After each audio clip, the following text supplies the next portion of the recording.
সংবাদের সঙ্গে আছি আমি ওমর ইনাল। হেলিকপ্টার বিধ্বস্ত হয়ে ইরানের প্রেসিডেন্ট ও পররাষ্ট্রমন্ত্রী সহ 9 জনের মৃত্যুতে শোকে স্তব্ধ গোটা দেশ। ইব্রাহিম রাইসির মরদেহ দাফনের জন্য পূর্ব আজারবাইজানের তাবরিজ শহরে নেওয়া হয়েছে। এরই মধ্যে ভাইস প্রেসিডেন্ট মোহাম্মদ মোখবারকে অন্তর্বর্তীকালীন প্রেসিডেন্ট হিসেবে নিয়োগ দিয়েছেন দেশটির সর্বোচ্চ ধর্মীয় নেতা আয়াতুল্লাহ আলী খামেনি। নতুন পররাষ্ট্রমন্ত্রী হিসেবে নিয়োগ পেয়েছেন আল বাখেরি কানি। দেশটিতে 5 দিনের শোক ঘোষণা করা হয়েছে। মর্মান্তিক এ ঘটনায় ইরানের পশ্চিমা নীতিতেও কোনো পরিবর্তন আসবে না বলে মনে করছেন বিশ্লেষকরা। আন্তর্জাতিক রাজনীতির ক্ষেত্রে ইরানের যে গৌরব উজ্জ্বল ভূমিকা ছিল, মধ্যপ্রাচ্যে যে অনেকটা কাণ্ডারির ভূমিকা পালন করছিল, প্রেসিডেন্ট রাইসির কারণেই যে শুধুমাত্র তা হয়েছে তা না, তার অবস্থান যদিও শক্ত ছিল, বাট ইরানের সর্বোচ্চ নেতা থেকে শুরু করে বর্তমান প্রশাসনের সমস্ত কর্মকর্তার অবস্থানই একই রকমের। সেক্ষেত্রে মধ্যপ্রাচ্য সহ আন্তর্জাতিক অঙ্গনের কোনো অবস্থানেই ইরানের নীতিতে পরিবর্তন আসবে এটি ভাবার কোনো কারণ নেই। এরই মধ্যে ফার্স্ট ভাইস প্রেসিডেন্ট মোহাম্মদ আকবরকে অন্তর্বর্তীকালীন প্রেসিডেন্ট হিসেবে নিয়োগ দিয়েছেন সর্বোচ্চ ধর্মীয় নেতা আয়াতুল্লাহ আলী খামেনি। এদিকে পশ্চিমাদের আধিপত্য দমন করে উত্তপ্ত মধ্যপ্রাচ্যে সবচেয়ে ক্ষমতাধর দেশ এখন ইরান। ক্রমাগত নিষেধাজ্ঞা এবং হুমকিতেও টলাতে পারেনি তাদের। তেহরানকে এমন উচ্চতায় বসাতে অন্যতম গুরুত্বপূর্ণ ভূমিকা ছিল প্রেসিডেন্ট ইব্রাহিম রাইসির। মধ্যপ্রাচ্যে ক্ষমতার ভারসাম্য ফিরিয়ে আনতে দেখিয়েছেন মুনশিয়ানা। তার মর্মান্তিক বিদায়ে প্রশ্ন উঠেছে, পশ্চিমারা নতুন কোনো খেলায় মেতে উঠবে না তো? ইরানকে পঙ্গু করতে নিষেধাজ্ঞার খেলায় মেতে আছে যুক্তরাষ্ট্র সহ পশ্চিমা জোট। 4 দশকেরও বেশি সময় ধরে নিষেধাজ্ঞার ভেতরেই লড়ছে তেহরান। তবে পশ্চিমাদের রক্তচক্ষুকে উপেক্ষা করেই মধ্যপ্রাচ্যের সবচেয়ে ক্ষমতাধর দেশ এখন তারা। শুধু তাই নয়, তেহরানকে দমাতে কম ফন্দি আটেনি তেল আবিবও। কিন্তু তাদের সব অপচেষ্টাকে পেছনে ফেলে তেল আবিবে ড্রোন হামলা চালিয়ে নিজেদের সামরিক সক্ষমতার প্রমাণ দিয়েছে। 1979 সালের ইসলামী বিপ্লবের পর যুক্তরাষ্ট্রকে মধ্যপ্রাচ্য থেকে হটানো, আঞ্চলিক প্রাধান্য বজায় রাখা এবং চীন ও রাশিয়ার সঙ্গে মূল্যবান জোটগুলোকে শক্তিশালী করাই ছিল ইরানের লক্ষ্য। এরই ধারাবাহিকতায় মধ্যপ্রাচ্যে ইরানের প্রভাব এখন ব্যাপক এবং বহুমুখী। চলমান গাজার সংঘাতকে কেন্দ্র করে ফিলিস্তিনি স্বাধীনতাকামী সংগঠন হামাস, লেবাননের সশস্ত্র গোষ্ঠী হিজবুল্লাহ, ইয়েমেনের হাউথি বিদ্রোহীদের প্রত্যক্ষ ও পরোক্ষ সমর্থন দিচ্ছে ইরান।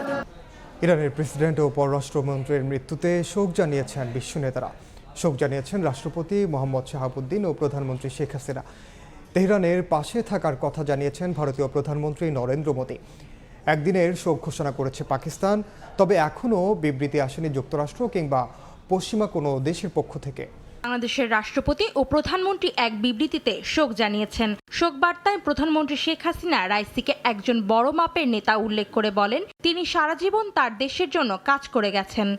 এদিকে সোমবার একটি এক্স পোস্টের মাধ্যমে ভারতের প্রধানমন্ত্রী শোক জানিয়ে বলেন, ভারত ইরান দ্বিপাক্ষিক সম্পর্ককে শক্তিশালী করতে রাইসির অবদান সবসময় স্মরণ করা হবে। জানান, তেহরানের পাশে আছে নয়াদিল্লি। এদিকে একদিনের জন্য সারা দেশে শোক পালনের ঘোষণা দিয়েছেন পাকিস্তানের প্রধানমন্ত্রী শাহবাজ শরীফ। রাইসি এবং তার সঙ্গীদের সম্মানে অর্ধনমিত থাকবে দেশটির পতাকা। এক বিবৃতিতে ফিলিস্তিনের স্বাধীনতাকামী সংগঠন হামাস গভীর শোক জানিয়েছে। এদিকে রাশিয়ার প্রেসিডেন্ট ভ্লাদিমির পুতিন রাইসিকে একজন অসামান্য রাজনীতিবিদ হিসেবে আখ্যা দিয়ে বলেন, রাইসি রাশিয়ার সত্যিকারের বন্ধু হিসেবে অমূল্য অবদান রেখেছেন। এ দুর্ঘটনায় গভীর শোক জানিয়েছেন ইউরোপীয় ইউনিয়নের সভাপতি চার্লস মিশেল। এছাড়াও রাইসি ও তার সহযাত্রীদের মৃত্যুতে শোক জানিয়েছে তুরস্ক। তবে এখনো পর্যন্ত কোনো বিবৃতি আসেনি যুক্তরাষ্ট্রের পক্ষ থেকে। অন্তরা সেন, সময় সংবাদ। সময় সংবাদে আরও থাকছে, 2 মাস না যেতেই 65 দিনের মাছ ধরায় নিষেধাজ্ঞা, অসহায় দেশের জেলেরা। একই সময় সাগরে জাল ফেলবেন ভারতীয়রা, অনুপ্রবেশ ঠেকানোর দাবি।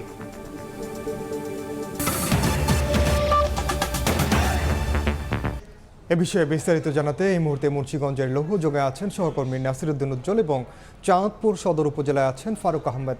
সরাসরি প্রথমে যাচ্ছে উজ্জ্বলের কাছে। রাত পোহালেই দেশের সবচেয়ে আলোচিত মুন্সিগঞ্জের লোহজং উপজেলার নির্বাচন অনুষ্ঠিত হতে যাচ্ছে। সেই ভোট গ্রহণের প্রস্তুতি কিন্তু একেবারে শেষ পর্যায়ে।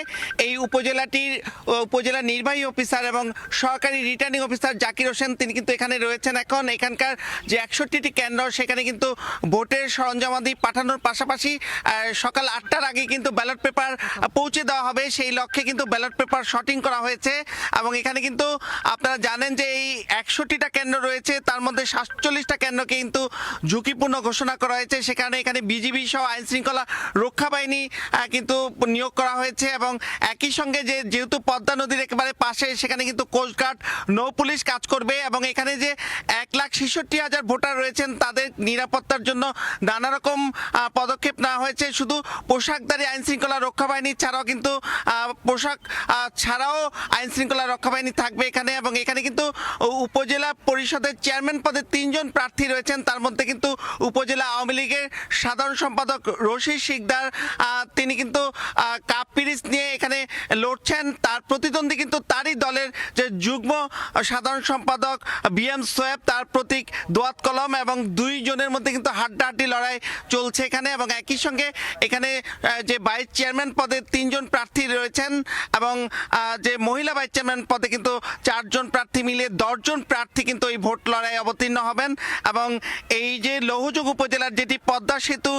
মাওয়া সহ যে পুরো এলাকা সেখানে কিন্তু নানা কারণেই গুরুত্বপূর্ণ উপজেলা এবং এখানকার যে 10টি ইউনিয়ন রয়েছে পদ্মার ভাঙনে কিন্তু 2টি ইউনিয়ন এর মধ্যে বিলীন হয়ে গেছে এবং এই পুরো এলাকাটি কিন্তু রাজধানী ঢাকার কাছের এবং বঙ্গবন্ধু এক্সপ্রেসের পাশে থাকবার কারণে এবং যেটি পর্যটন এলাকা হিসাবে পরিণত হয়েছে যে শিমুলিয়া যে পর্যটন জোন, এই সব কিছু মিলে কিন্তু এই উপজেলার যারা জনপ্রতিনিধি হতে যাচ্ছেন তাদের উপর অনেক দায়িত্ব অর্পিত হবে। সেখানে কিন্তু এখানকার ভোটাররাও যে শান্তিপূর্ণভাবে যেখানে ভোট গ্রহণ হবে এবং তারা পছন্দের প্রার্থীকে বিজয়ী করতে পারবেন সেই পরিবেশ তৈরির দাবি তুলেছেন এবং এখানকার প্রশাসন কিন্তু বলছেন যে সুষ্ঠু এবং নিরপেক্ষ এবং শান্তিপূর্ণ ভোট গ্রহণের জন্য সকল প্রস্তুতি তারা সম্পন্ন করেছেন। তো এই ছিল লৌহজংয়ের সবশেষ। আমরা চলে যাব চাঁদপুরে, সেখানে রয়েছেন সহকর্মী ফারুক আহমেদ।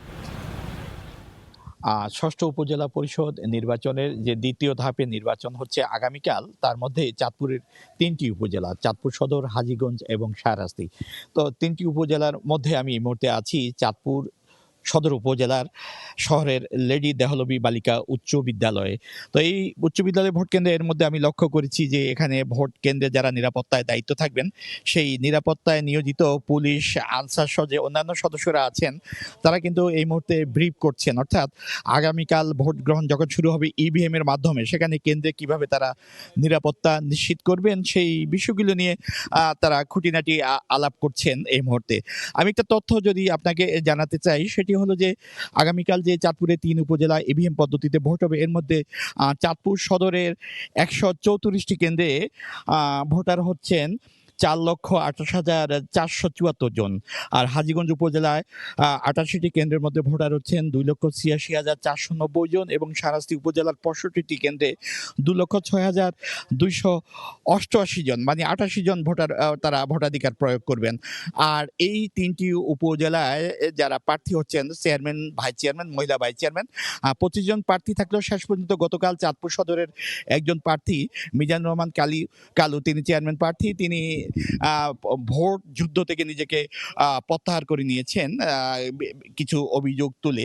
সেক্ষেত্রে আমরা বলতে পারি যে চাঁদপুরে 3 উপজেলায় এখন 24 জন প্রার্থী বিভিন্ন পদে প্রতিদ্বন্দ্বিতা করছেন।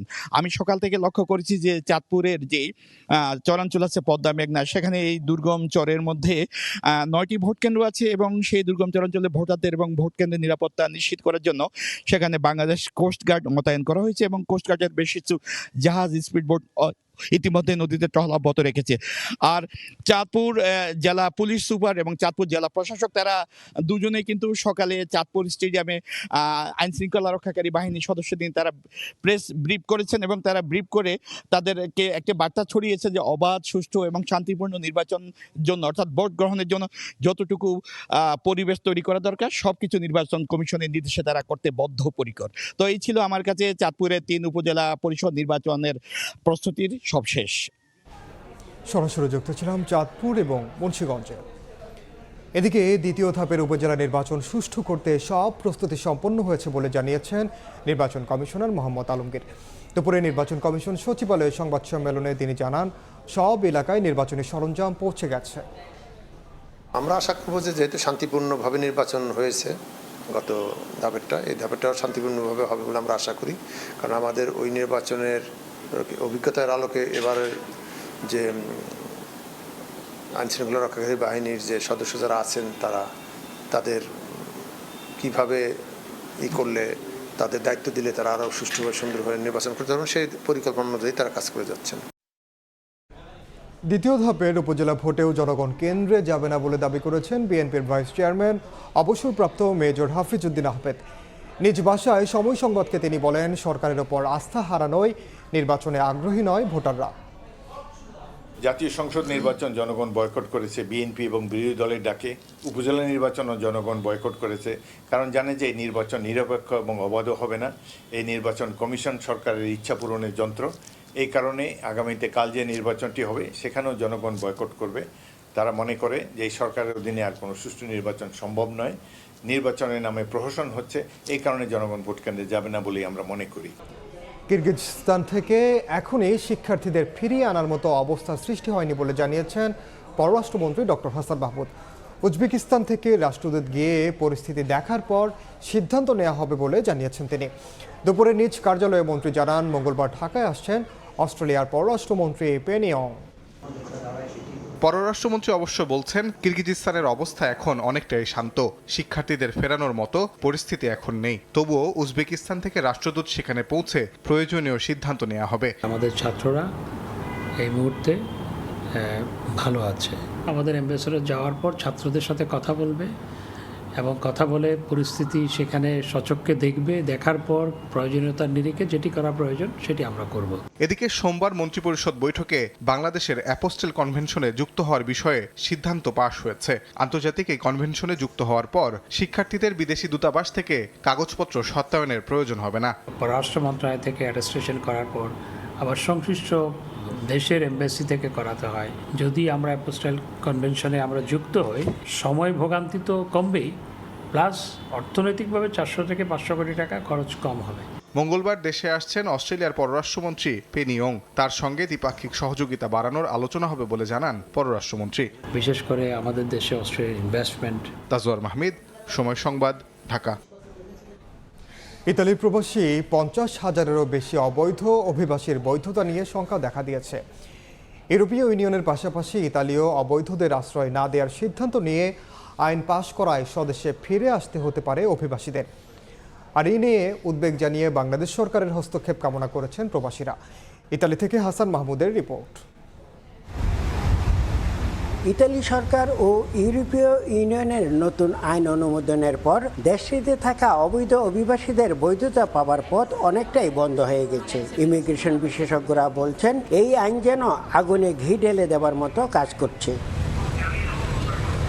অবৈধদের করোনাকালে বৈধ করে নেবার পর এখন পর্যন্ত শুধুমাত্র সাগর পথেই 42,965 জন বাংলাদেশি ইতালিতে এসেছেন। দেশটির স্বরাষ্ট্র মন্ত্রণালয় সূত্রে জানা গেছে, বর্তমানে ইতালিতে 50,000-এরও বেশি বাংলাদেশি অবৈধভাবে বসবাস করছে।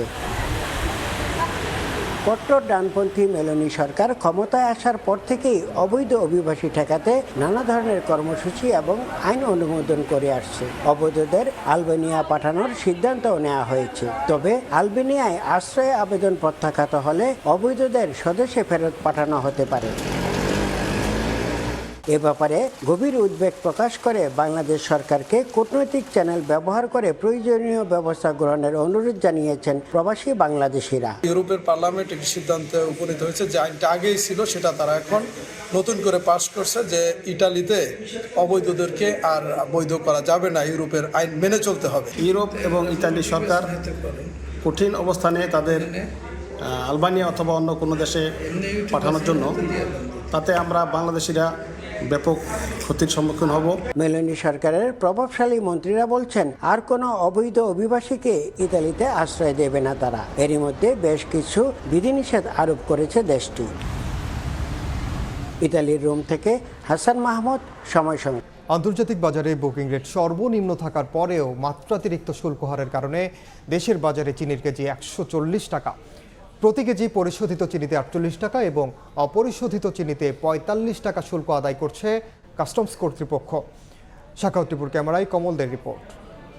বিশ্ববাজারে এই মুহূর্তে প্রতি মেট্রিক টন র সুগার বিক্রি হচ্ছে 580 থেকে 600 মার্কিন ডলার, আর রিফাইন্ড সুগার বিক্রি হচ্ছে 700 মার্কিন ডলার হিসেবে।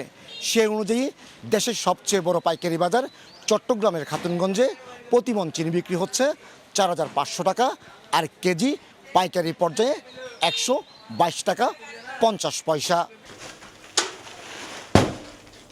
বাংলাদেশে বছরে 22 লাখ মেট্রিক টন চিনির চাহিদার 20 লাখ মেট্রিক টনই চট্টগ্রাম বন্দর দিয়ে বিদেশ থেকে আমদানি করা হয়, আর 60 থেকে 70 হাজার মেট্রিক টন চিনির যোগান আসে দেশি আখ থেকে। ব্যবসায়ীদের অভিযোগ, চিনির দাম নিয়ন্ত্রণে না আসার মূল কারণ অতিরিক্ত শুল্ক হার। যে চিনিগুলো অবৈধভাবে আসতেছে, যার দরুন আমাদের দেশীয় শিল্প এবং বেসরকারি শিল্পগুলো একদম মরার উপর বসে গেছে। ওরা একদম কোনো সরকারের রাজস্ব হারাচ্ছে। দেশীয় যে চিনি শিল্প রয়েছে তাদের স্বার্থের কথা মাথায় রেখে জাতীয় রাজস্ব বোর্ড অথবা আমাদের নীতি নির্ধারণী আছেন তারা শুল্ক হারটা নির্ধারণ করে থাকে। অথচ প্রতিবেশী দেশ ভারতের বাজারে মাত্র 48 রুপিতে মিলছে 1 কেজি চিনি।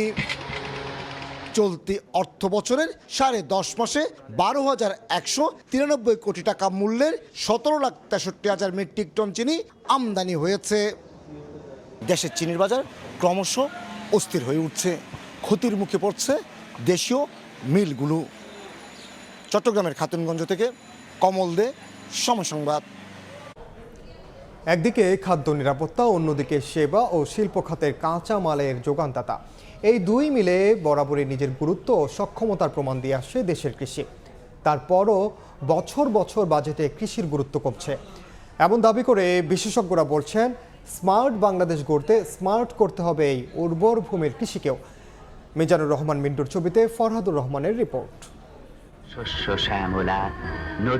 যে কৃষি নির্ভর অর্থনীতির বৈষম্য দূর করতে স্বাধীন হয়েছিল বাংলাদেশ, যে উর্বর কৃষির উপর ভর দিয়েই ঘুরে দাঁড়িয়েছিল 56,000 বর্গমাইলের সোনার বাংলা, নানা ধরনের অভিঘাত মোকাবেলা করে অর্থনীতিকে টিকিয়ে রেখে করোনাকালে নতুন করে নিজের গুরুত্ব ও সম্ভাবনার জানান দিয়েছে সেই কৃষি খাত। বাংলাদেশ ক্রমেই শিল্পমুখী হলেও এখনো অর্থনীতির প্রাণ সেই কৃষি। মাটি একদম বাইজা ফেলাইছে আর কি, তারপরে গাছ আস্তে আস্তে নষ্ট হয়ে যায়, দাম পাচ্ছি না আর কি, ওই যে ফসলের খরচ বেশি যেতেছে। বছর ব্যবধানে টাকার অঙ্ক বাড়লেও শতাংশের হিসাবে ক্রমে গুরুত্বহীন হচ্ছে কৃষি। আবার কৃষি খাতে বাজেটের মোট বরাদ্দের অর্ধেকে চলে যায় মৎস্য ও প্রাণী সম্পদের উন্নয়নে, বাকিটুকু বিলি বন্টন করা হয় শস্য কৃষিতে। সেই বরাদ্দ ব্যয়েও অস্বচ্ছতার অভিযোগে প্রান্তিক কৃষকদের মনে রয়েছে নানা অসন্তোষ। সার কল, ওষুধ কল, বীজ কল আমরা সরকার কোনো জিনিস পাই না, জমি হিসাবে লোন দিতে এখন তো দেয় না। বিশেষজ্ঞরা বলছেন, স্মার্ট বাংলাদেশের স্বপ্ন বাস্তবায়নে বরাদ্দ ভর্তুকির সঠিক বাস্তবায়নের সঙ্গে নজর দিতে হবে সমন্বিত গবেষণায়। অধিকাংশ জনসংখ্যা কৃষিতে আপনার নিয়োজিত, কেউ কৃষি শ্রমিক, কেউ কৃষক, তাদেরকে যদি আপনি স্মার্ট না করেন তো স্মার্ট বাংলাদেশ কেমন হবে? বাজেটে বেড়েছে বরাদ্দ এবং ভর্তুকির পরিমাণ, তবে তা প্রান্তিক লেভেলে কৃষকদের পর্যায়ে আসছে অনেক কম। সামনের বাজেট হবে কৃষি বান্ধব, এমনটাই প্রত্যাশা প্রান্তিক পর্যায়ে কৃষকদের। ফরহাদুর রহমান, সময় সংবাদ, মুন্সিগঞ্জ। মাছ ধরায় 65 দিনের নিষেধাজ্ঞার কবলে দেশের জেলেরা, তবে একই সময়ে অবাধে জাল ফেলবেন ভারতীয়রা। সংশ্লিষ্টরা বলছেন, প্রতিবেশী দেশগুলোর সঙ্গে অভিন্ন সময়ে নিষেধাজ্ঞা না দিলে মিলবে না সুফল। আর মৎস্য বিভাগ বলছে, দেশের জলসীমায় ভারতীয় জেলেদের অনুপ্রবেশ ঠেকাতে কঠোর থাকবে নৌবাহিনী। সাগরে মাছ ধরায় 65 দিনের নিষেধাজ্ঞা থাকায় কক্সবাজার উপকূলে ট্রলার নিয়ে ফিরছে জেলেরা। এছাড়া বন্ধের কারণে হাজার হাজার ট্রলার আছে নোঙর করে। নিষেধাজ্ঞায় দুশ্চিন্তা ভর করেছে জেলেদের, কারণ এ সময় বেকার ও কর্মহীন জীবন পার করতে হয় তাদের। কষ্টের সংসারে ঠিকমতো সরকারি সহায়তা না মেলায় যেমন নেই ক্ষোভের শেষ, তেমনি বাংলাদেশের জেলেরা নিষেধাজ্ঞায় মাছ ধরতে না পারলেও ভারতীয়রা ঠিকই অবাধে মাছ শিকার করছে, এ নিয়েও রয়েছে আক্ষেপ। ওই ভারত থেকে এসে ট্রলার এসে যেগুলা মাছ এগুলা আসলে নিয়ে যায়, তো আমরা এগুলা বন্ধ করে লাভ কি? অন্য দেশের থেকে বের হয়ে মাছ মারিও তাদের মাছ ওইগুলি বিক্রি করতে। এক সাগরে দুই নিয়ম হয় কিভাবে? যদি ইন্ডিয়ানরাও ইন্ডিয়ার সাথে এক লগে মিলেই, বাংলাদেশের ট্রলারে মাছ ধরতে পারবো না, ইন্ডিয়ার ট্রলারে মাছ ধরবো, বিচার তো সবার জন্য এক সমান। বিশেষজ্ঞরা জানান ভারতীয় মিয়ানমারের সঙ্গে সমন্বয় করে অভিন্ন সময় নির্ধারণ করা না হলে নিষেধাজ্ঞার সুফল মিলবে না। যে উদ্দেশ্যে দিয়েছি সেই মাছগুলো এখানে ব্রিড করছে কিনা বা ব্রিড করলে আমাদের আসলে কি সময়সীমা বাড়ানো দরকার বা এদিকে আকপিস করা দরকার, এটা নিয়ে কাজ অলরেডি শুরু হয়ে গেছে। ইন্ডিয়া বা মায়ানমারের সাথে কথা বলে এমন একটা সময় নির্ধারণ করতে হবে যেন একই সময়ে ব্যানটা হয়। আদারওয়াইজ আমাদের জেলেরা ক্ষতিগ্রস্ত হচ্ছে কিন্তু অন্য জেলেরা কিন্তু লাভবান হচ্ছে, মাছ নিয়ে চলে যাচ্ছে। মৎস্য বিভাগ জানায় নিষেধাজ্ঞাকালে দেশের জলসীমায় অন্য দেশের জেলেদের অনুপ্রবেশ ঠেকাতে কঠোর থাকবে নৌবাহিনী। আমাদের জেলেরাও যেখানে সাগরে মাছ ধরা থেকে বিরত থাকবে, অন্যান্য দেশের ট্রলারগুলোকে নিয়ন্ত্রণ করার জন্য আমাদের নৌবাহিনী সচেষ্ট রয়েছে। 23 জুলাই পর্যন্ত 65 দিন কর্মহীন অবস্থায় ঘাটে থাকতে হবে ভোলা, কক্সবাজার, বরগুনা ও পটুয়াখালীতে নিবন্ধিত প্রায় 2.5 লাখ জেলে। এ সময় নিবন্ধিত প্রতি জেলে পাবেন 86 কেজি করে চাল। লাবিব হাসান, সময় সংবাদ। গবেষণাগার ও জনবল সংকটে বন্দরে পণ্য খালাস হতে দেরি হওয়ায় ব্যবসায়ীরা আর্থিক ক্ষতির মুখে পড়ছেন বলে জানিয়েছেন এফবিসিসিআইয়ের সভাপতি মাহবুবুল আলম। আর সংকটের কথা স্বীকার করে শিল্পমন্ত্রী বলেছেন, দেশজুড়ে ল্যাবরেটরি বাড়ানোর চিন্তা রয়েছে সরকারের। পণ্য ও সেবার গুণগত মানের সনদ দিয়ে থাকে Bangladesh standards and testing institutions BSTI। পাশাপাশি ওজন পরিমাপ যন্ত্রের তদারকিও করে প্রতিষ্ঠানটি। তবে দীর্ঘদিন ধরে ল্যাব ফেসিলিটি ও জনবল সংকটে ধুঁকছে BSTI, যার প্রভাব পড়ছে দেশের ব্যবসা খাতে। সোমবার বিশ্ব মেট্রোলজি দিবসে রাজধানীর তেজগাঁওয়ে সংস্থাটির প্রধান কার্যালয়ে আলোচনা সভার আয়োজন করা হয়। বক্তব্যে FBCCI সভাপতি বলেন, সক্ষমতার অভাবে দেশের বিভিন্ন বন্দরে সঠিক সময়ে পণ্য ছাড় না পাওয়ায় ক্ষতির মুখে পড়ছেন ব্যবসায়ীরা। BSTI লোকবল কম, BSTI কে আধুনিক মানসম্মত মেশিন দরকার, সেগুলি কিন্তু নাই। আমরা দেখি বন্দরে যখন মাল আসে 4-5 দিন, 7 দিন, অনেক সময় 10 দিন পর্যন্ত ল্যাবরেটরির কারণে, টেস্টের কারণে কিন্তু মালটা রিলিজ হয় না। সংকটের কথা স্বীকার করে শিল্পমন্ত্রী জানান, ল্যাবের সক্ষমতা ও জনবল বাড়ানোর প্রক্রিয়া চলছে, বাড়ানো হচ্ছে প্রতিষ্ঠানের পরিধিও। ইকুইপমেন্ট চলছে, সরকারও অবগত আছে, আমার মিনিস্ট্রি অবগত আছে। ইতিমধ্যে আমরা কিছুদিন পূর্বে আমরা এখানে স্ট্রেনথেন করেছি আমাদের লোকবল, আর আমাদের ল্যাবরেটরিজ এক্সপেনশন হচ্ছে ডিভিশনাল ওয়াইজ ইম্পর্টেন্ট যেগুলি আছে এবং ডিস্ট্রিক্ট ওয়াইজই আমরা সেগুলি করার চেষ্টা করছি। ব্যবসায়ীদের পণ্যের মান ও ওজন ঠিক রেখে ব্যবসা করার আহ্বান জানান মন্ত্রী। এই জিনিসগুলি আপনারা প্র্যাকটিস করবেন। ফরহাদুর রহমান, সময় সংবাদ, ঢাকা। সর্বজনীন পেনশন স্কিম প্রত্যয়ের মাধ্যমে পাবলিক বিশ্ববিদ্যালয়ের কর্মরত ও নতুন যোগদান করা শিক্ষকরা বৈষম্যের শিকার হবেন জানিয়ে অবিলম্বে শিক্ষকদের এই স্কিমের বাইরে রাখার আহ্বান জানিয়েছে বাংলাদেশ বিশ্ববিদ্যালয় শিক্ষক সমিতি ফেডারেশন। দুপুরে ঢাকা বিশ্ববিদ্যালয় ক্লাবে সংবাদ সম্মেলনে এ কথা জানান ফেডারেশন নেতারা। এই প্রত্যয় স্কিম চালু হলে মেধাবীরা শিক্ষকতা পেশায় আসতে নিরুৎসাহিত হবেন বলে দাবি তাদের। অবিলম্বে প্রজ্ঞাপন বাতিল না হলে 26 মে সারা দেশের সব পাবলিক বিশ্ববিদ্যালয়ে মানববন্ধন কর্মসূচি পালন করবেন শিক্ষকরা। পরে 28 মে সকাল 10টা থেকে 12টা পর্যন্ত 2 ঘন্টা কর্মবিরতি পালন করবেন তারা।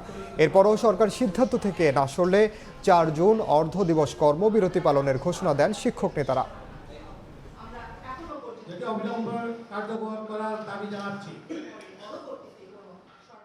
বিদ্যমান পেনশন ব্যবস্থায় এককালীন আনুতোষিক প্রাপ্যয়ন প্রত্যয় স্কিম আনুতোষিক শূন্য। আগামী 4 জুন 2024 তারিখ মঙ্গলবার বাংলাদেশ পাবলিক বিশ্ববিদ্যালয়ের শিক্ষকরা একযোগে অর্ধ দিবস কর্মবিরতি পালন করবে। পরীক্ষাসমূহ কর্মবিরতির আওতামুক্ত থাকবে।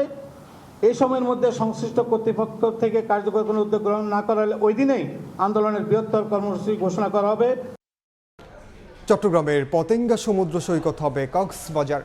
মূলত বঙ্গোপসাগরের তীর, কর্ণফুলী নদীর মোহনা ও বঙ্গবন্ধু টানেলের মুখে হওয়ায় এ অপরূপ সৈকতের নিরাপত্তা ও সৌন্দর্য ফিরিয়ে আনতে উদ্যোগ নিয়েছে জেলা প্রশাসন। কোরবানির ঈদের আগেই শুরু হবে অবৈধ দোকানপাট সরিয়ে নতুন অবকাঠামো তৈরির কাজ। অনেক বিশ্বাসের ক্যামেরায় শফিকুল আলমের রিপোর্ট। প্রকৃতির অপরূপ সৌন্দর্য ও অপার সম্ভাবনাময় পতেঙ্গা সমুদ্র সৈকত। চট্টগ্রামের প্রাণ কর্ণফুলীর মোহনায় বঙ্গোপসাগরের ঢেউ মন ভরিয়ে দেয় পর্যটকদের। সঠিক তদারকির অভাবে অনেকটা অবহেলিত ছিল এই সৈকত। বিচের সৌন্দর্য বৃদ্ধি ও পর্যটক টানতে এবার কক্সবাজারের আদলে পতেঙ্গা সমুদ্র সৈকতকে সাজানোর পরিকল্পনা নিয়েছে জেলা প্রশাসন। এজন্য বিচ সাইড থেকে অবৈধ দোকানপাট সরিয়ে নেওয়া হবে নির্দিষ্ট জোনে কান্ট্রি সাইডে। সোমবার দুপুরে জেলা প্রশাসনের প্রতিনিধি দল পরিদর্শন করে নির্ধারণ করে দেয় জায়গা। এমন সিদ্ধান্তকে সাধুবাদ জানিয়েছেন খোদ দোকানিরা। তারা এই ধরনের একটা সুন্দর উদ্যোগ নিয়েছে বিদায় আজকে আমরা অবহেলিত দোকানদারগুলি আজকে একটা শৃঙ্খলার মধ্যে যাচ্ছি। এই সিদ্ধান্ত অত্যন্ত সুন্দর এবং আমাদের একটা ইতিবাচক সিদ্ধান্ত। সৈকতের নিরাপত্তা, শৃঙ্খলা এবং পর্যটকদের সুযোগ সুবিধা নিশ্চিত ও মাস্টার প্ল্যান তৈরিতে নেওয়া হয় 19টি সিদ্ধান্ত। বিচ ম্যানেজমেন্ট কমিটি সিদ্ধান্ত নিয়েছে এই অংশের বিচের এই অংশের যে দোকানগুলি রয়েছে এইগুলিকে সমুদ্র পাড় থেকে শিফট করে কান্ট্রি সাইডে নিয়ে আসা এবং প্রত্যেকটা দোকানের জন্য একটি নির্দিষ্ট পরিমাপে নির্দিষ্ট ডিজাইনে একই রকম দোকান করা। যারা বিশৃঙ্খলভাবে রয়েছে তাদেরকে আমরা একটি শৃঙ্খলার মধ্যে এনে সুন্দর একটি বীজ আমরা পর্যটকদের সামনে উপহার দিতে চাই। সেই লক্ষ্যে আমরা কাজ করছি।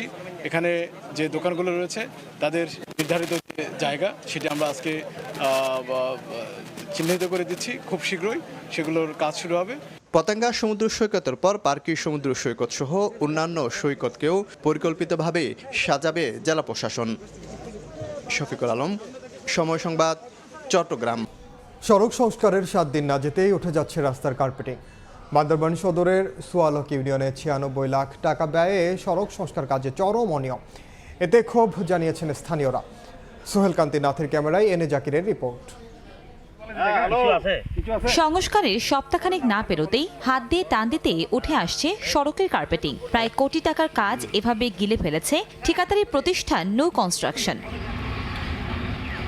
মাত্র কয়েকদিন আগেই সংস্কার করা হয়েছে বান্দরবান সদরের সোয়ালক ইউনিয়নের ভাগকুল মাজার গেট ব্রিজ থেকে আলীনগর স্কুল পর্যন্ত সড়কের বিভিন্ন অংশ।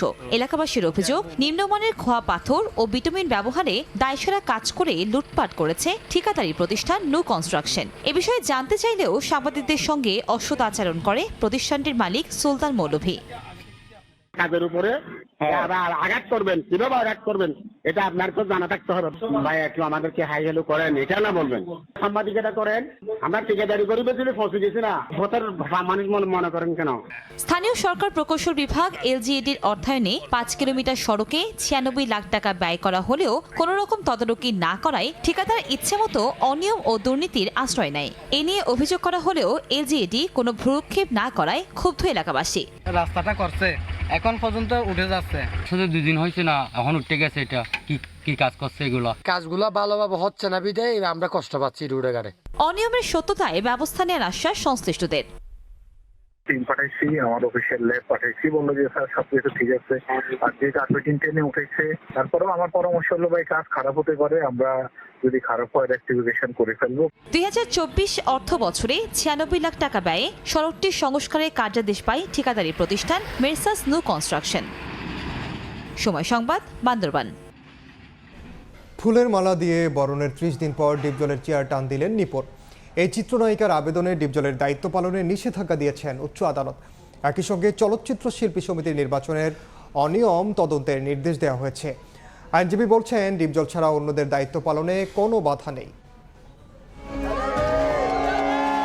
নিপুণের দেয়া ফুলের মালা যে ডিপজলের গলার কাটা হয়ে দাঁড়াবে হয়তো কেউ ধারণাই করতে পারেনি।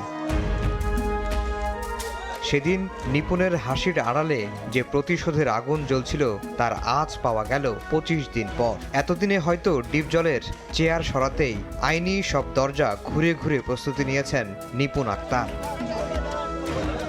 শিল্পী সমিতির এবারের নির্বাচনে ভোট কেনা, প্রভাব বিস্তারের পুরনো অভিযোগে গত 15 মে ডিপজলের বিরুদ্ধে উচ্চ আদালতে মামলা ঠুকে দেন নিপুণ আক্তার। শোচনীয় পরাজয় হওয়া এই ভোটের ফলাফল বাতিল চাওয়ার পাশাপাশি নির্দেশনা চাওয়া হয় নতুন করে নির্বাচনের। সব শুনে নবনির্বাচিত সম্পাদক মনোহর হোসেন ডিপজলের দায়িত্ব পালনের উপর নিষেধাজ্ঞা দেওয়া হয়। নির্দেশ দেওয়া হয়েছে ডিপজলের বিরুদ্ধে আনা আচরণবিধি লঙ্ঘন এবং নির্বাচনের অনিয়ম তদন্তের। নিপুণের আইনজীবী বলছেন এই আদেশের ফলে শুধুমাত্র ডিপজল দায়িত্ব পালন করতে পারবেন না, অন্যদের ক্ষেত্রে কোনো বাধা নেই। সভাপতি এবং সাধারণ সম্পাদক এই দুইটা পদের বিরুদ্ধে আমাদের অভিযোগ ছিল, কিন্তু অভিযোগের যে সিরিয়াসনেস সেটা ছিল বেসিক্যালি রেসপন্ডেন্ট নাম্বার 10 মনোহর সেন ডিপজলের বিরুদ্ধে, এবং আদালত শুধুমাত্র একটা পদের উপরে স্থগিতাদেশ দিয়েছে। তার ভাগ্যে খারাপ কিছু হতে যাচ্ছে হয়তো আন্দাজ করেছিলেন মনোহর হোসেন ডিপজল, তাই তো আদালতে পাঠিয়েছিলেন আইনজীবীকে, কিন্তু আদালত তার কোনো বক্তব্য না শুনে তাকে বসিয়ে দিয়েছেন। হাইকোর্টের আদেশের বিরুদ্ধে সর্বোচ্চ আদালতে আবেদন করতে পারবেন ডিপজল। চেম্বার আদালত থেকে স্থগিতাদেশ না পেলে তার চেয়ারে বসা না বসার বিষয়টি দীর্ঘমেয়াদে ঝুলে যাবে। যা দেখার দেখছো অনেক, কেস খেলবা আসো। আফজাল হোসেন, সময় সংবাদ, ঢাকা। ভারতের লোকসভা নির্বাচনের খবর। ভারতের লোকসভা নির্বাচনের পঞ্চম দফার ভোট গ্রহণ প্রায় শেষের দিকে। পশ্চিমবঙ্গ সহ 8টি রাজ্য ও কেন্দ্রশাসিত অঞ্চলের 49টি আসনে ভোট হচ্ছে আজ। এ দফায় ভাগ্য নির্ধারণ হবে কংগ্রেস নেতা রাহুল গান্ধী সহ মোট 695 জন প্রার্থীর।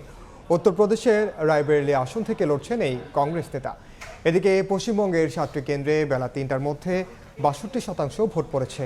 হাওড়ার ষষ্ঠীতলা এলাকায় বিজেপি তৃণমূল কর্মীদের মধ্যে উত্তেজনা ছড়িয়ে পড়ার খবর পাওয়া গেছে। এতে বেশ কয়েকজন আহত হয়েছেন বলে জানা গেছে।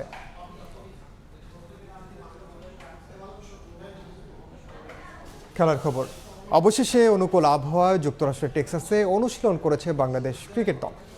প্রেরি ভিউ ক্রিকেট কমপ্লেক্সে অনুশীলন সেশন সম্পন্ন করেন শান্ত সাকিবরা। এদিকে সাবেক ক্রিকেটার গোলাম নওশের প্রিন্স জানান, যুক্তরাষ্ট্রে কঠিন চ্যালেঞ্জ অপেক্ষা করছে বোলারদের জন্য। কন্ডিশন কিংবা ড্রপ ইন পিচ নিয়ে না ভেবে টাইগারদের পরামর্শ দিলেন ইতিবাচক ক্রিকেট খেলার। টাইগার সাবেক পেসার এখন যুক্তরাষ্ট্র ক্রিকেটের শীর্ষকর্তা। বাংলাদেশ ইউএসএ 3 ম্যাচের সিরিজ আয়োজনের ভার পড়েছে তার উপর। লাল সবুজের জার্সিকে গুড বাই 97-তে মাঝের দায়িত্ব পালন করেছেন বিসিবির নির্বাচক হিসেবে। এরপর পাড়ি জমান যুক্তরাষ্ট্রে। গোলাম নওশের প্রিন্সের সেই অভিজ্ঞতাই কাজে লাগাচ্ছে মার্কিন ক্রিকেট। বর্তমানে দায়িত্ব পালন করছেন ইউএসএ ক্রিকেট অপারেশনস কমিটির সদস্য হিসেবে। প্রথমবারের মতো আমেরিকার বিপক্ষে তাদের মাটিতে টি-20 সিরিজ খেলতে টাইগাররা এখন টেক্সাসে। শান্ত তাসকিনদের বরণ করে নেওয়া সহ গোটা আয়োজনের দায়িত্বই তার কাঁধে। ন্যাচারালি আমার কাছে তো নস্টালজিক লাগছে, বিকজ আমি খুবই ধন্য যে বাংলাদেশ টিমকে এখানে কিছু না কিছু ভাবে হয়তো চেষ্টা করছি হেল্প করার। ইউএস টিম কিন্তু মোটামুটি ভালো টিম, খেলা আমি আশা করছি ভালোই হবে। তার থেকে এটা আমাদের জন্য অ্যাডেড একটা অ্যাডভান্টেজ যে আমরা তার থেকে অনেক ইনফরমেশন নিতে পারি রিগার্ডিং দ্য ভেনিউ, অন্য যেগুলো লাগে লজিস্টিক সাপোর্ট লাগে। এবারের বিশ্বকাপের শুরু থেকে আলোচনায় ওয়েস্ট ইন্ডিজ যুক্তরাষ্ট্রের উইকেট আর ড্রপ ইন পিচ।